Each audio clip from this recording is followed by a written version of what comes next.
Hello everyone, welcome back to Ninja Prep. This is Kapil Goyal, your educator and mentor for PG Physics. तो Dibrugarh university post graduate entrance exam के application forms out हो चुके हैं। Short में इसको DUPGET भी बोला जाता है। तो इस एग्जाम से रिलेटेड इंफॉर्मेशन हम देखेंगे इस वीडियो के अंदर, यानी कि क्या इंपॉर्टेंट डेट्स रहेगी, क्या एप्लीकेशन फी होती है, इनटेक कैपेसिटी क्या होती है, यूनिवर्सिटी के अंदर हॉस्टल इनटेक कितना है, ये सब हम जानेंगे इस वीडियो के अंदर। तो जो भी लोग प्रिपेयर कर रहे हैं डिब्रूगढ़ यूनिवर्सिटी के लिए, या फिर जो नॉर्थ ईस्ट से हैं और जिनका CUET PG का स्कोर बहुत कम रहा है, वो अपने लिए ऑप्शन तलाश रहे हैं, तो उनके लिए एक यूनिवर्सिटी ये एक ऑप्शन हो सकता है। इसके अलावा भी कॉटन यूनिवर्सिटी, गुवाहाटी यूनिवर्सिटी उनके लिए ऑप्शन है, पर उनके फॉर्म्स अभी आउट नहीं हुए हैं। तो उनके जैसे ही आउट होंगे फॉर्म, मैं आपको इन्फॉर्म कर दूंगा। जो भी लोग इस वीडियो को देख रहे हैं, प्लीज वीडियो को लाइक जरूर कर देना, क्योंकि आपके लाइक करने से ये वीडियो सर्चेज में आते हैं, और सर्च में आते हैं तो वहां तक जरूर पहुंच जाते हैं जिनको इन वीडियोस की जरूरत होती है। हो सकता है आपको ना हो, पर जिनको जरूरत होगी वहां तक ये वीडियोस पहुंच जाते हैं। चलिए स्टार्ट करते हैं।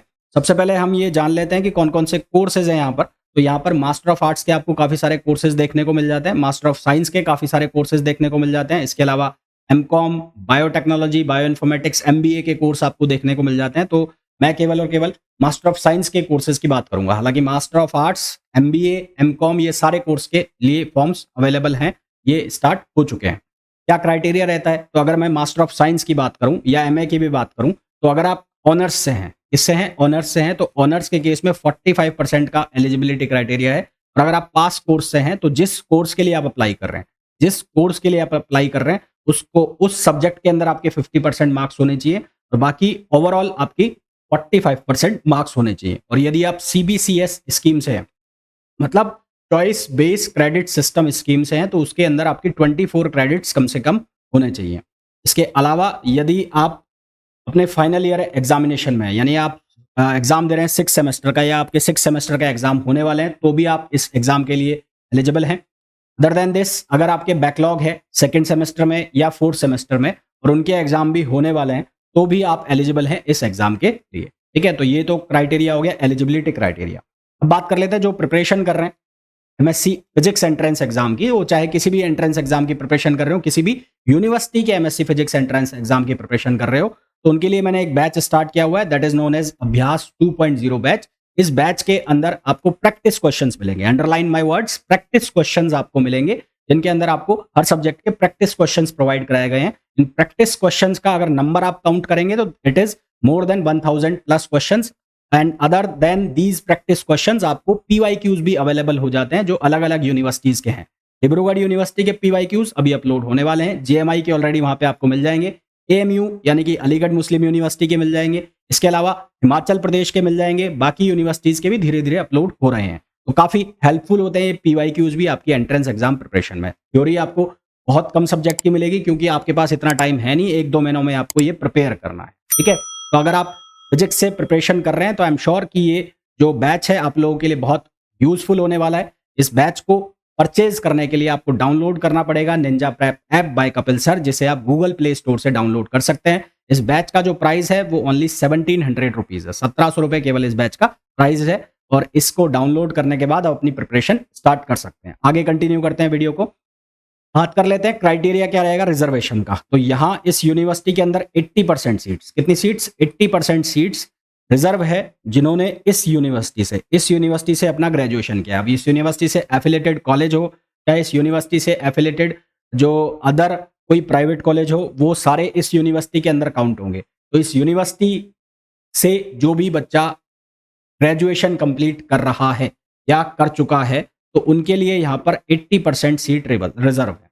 इसका मतलब ये नहीं है उन्हें एंट्रेंस एग्जाम नहीं देना पड़ेगा, उन्हें एंट्रेंस एग्जाम तब भी देना पड़ेगा, पर अगर 100 नंबर का पेपर है, if the paper is of 100 marks, और जिन्होंने इस यूनिवर्सिटी से ग्रेजुएशन किया है उनके मार्क्स 20-30 नंबर भी आते हैं, और एक बच्चा वो है जिन्होंने इस यूनिवर्सिटी से ग्रेजुएशन नहीं किया, उसके 50 मार्क्स भी आते हैं, तो वो 20 नंबर वाले का भी सिलेक्शन होगा, 50 वाले का हो नहीं हो, क्योंकि उनकी अलग मेरिट लिस्ट निकलेगी, और जिस यूनिवर्सिटी वाले हैं उनकी अलग मेरिट लिस्ट निकलेगी। तो 80% seats are reserve for the university graduates of Dibrugarh university.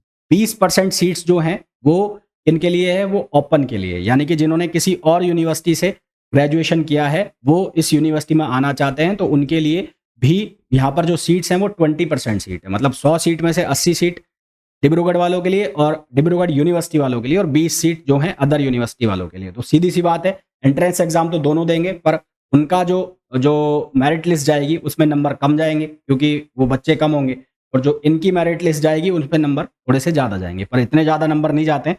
लगभग 30-40 नंबर पर सिलेक्शन हो जाता है अगर मैं अदर यूनिवर्सिटीज़ वाले क्राइटेरिया में बात करूँ, और डिब्रूगढ़ यूनिवर्सिटी क्राइटेरिया में बात करूँ तो आराम से 15-20-25 नंबर तक भी सिलेक्शन हो जाता है। आप इस एंट्रेंस एग्जाम में मैक्सिमम 4 सब्जेक्ट सेलेक्ट कर सकते हैं। वो सब्जेक्ट का सिलेक्शन आप कैसे करेंगे, यहाँ पर शिफ्ट बताई गई हैं कि कौन-कौन सी शिफ्ट में कौन सा एग्जाम है। आपका एग्जाम क्लैश ना हो उसके लिए आपको सोच समझ के भरना पड़ेगा। जैसे शिफ्ट 1 है, उसमें एग्जाम होने वाला है anthropology, applied geology, chemistry, education, English, history, mathematics. तो आप केमिस्ट्री और मैथमेटिक्स दोनों का कॉम्बिनेशन नहीं ले सकते। क्यों नहीं ले सकते? क्योंकि दोनों सेम शिफ्ट में होने वाले हैं। आप 4 सब्जेक्ट कोई भी ऐसे चूज़ कर सकते हैं जो इन चारों अलग-अलग शिफ्ट में हो रहे हों, है ना? ऐसा नहीं कि एक ही शिफ्ट के आपने 2 सब्जेक्ट सेलेक्ट कर लिए, तो फिर वो कैंसल हो जाएगा। एक सब्जेक्ट आपको छोड़ना पड़ेगा, एक का ही आप दे पाओगे क्योंकि दोनों सेम शिफ्ट में हैं। आगे बात कर लेते हैं। नेचर ऑफ डीयू पीजीईटी यानी कि एग्जामिनेशन पैटर्न क्या रहेगा? तो एग्जाम का जो पैटर्न रहेगा वो 2 आवर्स रहेगा, 2 घंटे का एग्जाम होगा। 100 मार्क्स टोटल मैक्सिमम मार्क्स होंगे। 100 ऑब्जेक्टिव क्वेश्चन होंगे। Total number of objective questions होंगे 100। 1 नंबर का एक क्वेश्चन होगा, 1 मार्क फॉर ईच क्वेश्चन। और पेपर जो आएगा वो आएगा English excluding the language subject. Language subject को हटा दिया जाए तो इसके अलावा जो पेपर आने वाला है वो इंग्लिश सब्जेक्ट के अंदर आने वाला है। नेगेटिव मार्किंग होगी 0.25 की, है ना? 1/4 नेगेटिव मार्किंग होगी। इसके अलावा जो मैथमेटिक्स सब्जेक्ट से अप्लाई करेगा तो उनके एग्जाम में 75 ऑब्जेक्टिव क्वेश्चंस आएंगे, और जो उनका जो पेपर होगा वो 150 मार्क्स का होगा, यानी कि हर एक क्वेश्चन 2 मार्क्स का होगा। इनके केस में नेगेटिव मार्किंग हो जाएगी 0.5 मार्क्स। एग्जाम का जो मोड है वो पेन पेपर मोड होगा, यानी कि आपको ओएमआर मार्कशीट के अंदर बबल्स फिल करने होंगे। ठीक, उसके बाद हम बात कर लें कि सेंटर, टेस्ट सेंटर कौन कौन से बनेंगे। तो यहाँ पर 12 टेस्ट सेंटर बनाए गए हैं।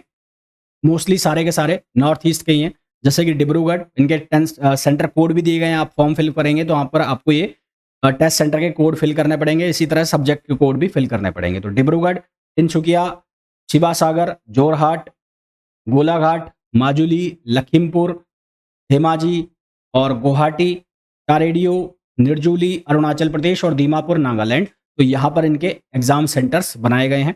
एग्जाम फॉर्म्स जो हैं वो 8 तारीख यानी कि आज से एप्लीकेशन फॉर्म्स स्टार्ट हो जाएंगे, और इनको आप फिल कर सकते हैं 26 मई, 26 मई तक आप ये एग्जाम फॉर्म फिल कर सकते हैं। एग्जाम की डेट भी इन्होंने मेंशन की हुई है। एग्जाम की डेट क्या है? 6 जुलाई, 6 जुलाई और 7 जुलाई। 6 और 7 जुलाई को एग्जाम होने हैं। और फिजिक्स का जिनका एग्जाम है, फिजिक्स का, लाइफ साइंस का, लाइफ साइंस में जूलॉजी, लाइफ साइंस, बॉटनी, इनका जो एग्जाम है वो है शिफ्ट 3 में और 7 जुलाई को। शिफ्ट 3 7 जुलाई, जिसका टाइमिंग है 10 AM to 12 AM। इसी तरह से जो केमिस्ट्री में है या बायो इन्फॉर्मेटिक्स में है तो उनके एग्जाम है 6 जुलाई को, और शिफ्ट 1 और शिफ्ट 2 के अंदर उनके एग्जाम है, वो आप यहाँ से क्रॉस चेक कर सकते हैं। इंस्टीट्यूशनल प्रेफरेंस मैं ऑलरेडी आपको बता चुका हूँ। 80% सीट्स जो हैं वो रिजर्व हैं। इसके लिए जिन्होंने डिब्रूगढ़ यूनिवर्सिटी से ग्रेजुएशन किया है, 20% जो रिमेनिंग सीट्स हैं वो अदर यूनिवर्सिटीज़ के लिए हैं। फिर अगर हम बात करें एग्जामिनेशन फीस, तो एग्जामिनेशन फीस वो जो है वो लगने वाली है 950 रुपीज़, यानी कि आपकी जो फ़ी लगने वाली है 950 रुपये लगेंगी। ये फीस सबमिट होगी, उसके बाद ही कंसीडर किया जाएगा कि आपका एप्लीकेशन फॉर्म सबमिट हो गया है। इसके अलावा यदि कोई प्रिपरेशन कर रहा है आईआईटी जैम 2025 फिजिक्स एग्जाम के लिए, तो वो उसका कोर्स मेरे ऐप पर ऑलरेडी स्टार्टेड है, और उस कोर्स को ज्वाइन करने के लिए आपको डाउनलोड करना पड़ेगा Ninja Prep app by Kapil sir. Batch का नाम है लक्ष्य 2025 बैच, जिसमें प्रिपरेशन आईआईटी जैम एग्जाम के अकॉर्डिंग कराई जाएगी। इस बैच के अंदर आपको जो क्लासेस हैं वो तो अवेलेबल होंगी, साथ में प्रैक्टिस क्वेश्चंस और 1000 अलग से प्रैक्टिस क्वेश्चंस आपको मिलेंगे, जिससे कि आपकी जो जैम के अलावा सीयूईटी की प्रिपरेशन भी हो सके। तो आप अगर आप जैम की प्रिपरेशन कर रहे हैं स्पेशली, तो आप ये बैच भी ज्वाइन कर सकते हैं। फिर अगर हम बात करें कि यहाँ पर नंबर ऑफ सीट्स का क्या इनटेक है, तो अगर केमिस्ट्री के अंदर मैं बात करूँ तो नंबर ऑफ सीट्स हैं 24। अगर मैं लाइफ साइंस के अंदर बात करूँ तो नंबर ऑफ सीट्स हैं 34। अगर मैं मैथमेटिक्स के अंदर बात करूँ नंबर ऑफ सीट्स है 44। अगर मैं फिजिक्स के अंदर बात करूँ तो नंबर ऑफ सीट्स हैं 30। तो बहुत ज़्यादा सीट्स इस यूनिवर्सिटी में अवेलेबल नहीं है, और उसमें भी क्राइटेरिया लग रहा है। तो एग्जाम जो अदर यूनिवर्सिटी वाले हैं वो एग्जाम तो दे लेना है। इसका मतलब ये नहीं है कि हमारा नंबर नहीं आएगा या हम इतनी सी सीट है उसमें मैं क्या करूँगा। तो तुम्हें एक सीट चाहिए, तुम्हें एक आदमी को 50 सीट नहीं चाहिए, है ना। तो एग्जाम का मैं ऑलरेडी बता चुका हूँ कि बहुत ज़्यादा कट ऑफ नहीं जाती है। बहुत लिमिटेड सी कट ऑफ जाती है, 40 एक नंबर पे सिलेक्शन हो जाएगा अदर यूनिवर्सिटी वालों का भी, और जो इसी यूनिवर्सिटी का है उसका 20-25 नंबर तक भी सिलेक्शन हो जाता है। वो डिपेंड करता है कौन सी कैटेगरी से आप आ रहे हैं। फिर अगर हम बात करें हॉस्टल्स की, तो काफ़ी सारे यहाँ पर हॉस्टल्स हैं। बॉयज़ हॉस्टल में अच्छा खासा इनटेक कैपेसिटी आप यहाँ देख पा रहे हैं। इसके अलावा गर्ल्स हॉस्टल में भी अच्छी खासा इनटेक है। यहाँ पर जो सिटिंग कैपेसिटी है, जो कैपेसिटी है गर्ल्स हॉस्टल की भी, वो अच्छी खासी है। CUET पीजी की जो प्रिपरेशन कर रहे हैं उसके लिए मैंने बैच स्टार्ट किया हुआ है, मंजिल 2025 बैच फिजिक्स के लिए ये है। और इस बैच को अगर आपको ज्वाइन करना है तो इसको ज्वाइन कर सकते हैं निंजा प्रेप ऐप डाउनलोड करके। इस बैच में आपको टीपीपी मिल जाती है, 1000 प्लस प्रैक्टिस क्वेश्चन मिल जाते हैं। इसके अलावा class PDF, recorded live class, वो सब आपको अवेलेबल हो जाता है इस बैच के अंदर। तो it is all about Dibrugarh university PG entrance exam, short में जिसे कहा जाता है DUPGET 2024। और अगर आप अप्लाई करना चाहते हैं तो आज से फॉर्म्स स्टार्ट हो चुके हैं, लास्ट डेट है 26 मई। और अगर आप प्रिपरेशन करना चाहते हैं MSc फिजिक्स एंट्रेंस के लिए तो डाउनलोड करना ना भूलें Ninja Prep app by Kapil sir from Google Play Store. मिलते हैं किसी एक नेक्स्ट वीडियो में, till then thank you, bye bye.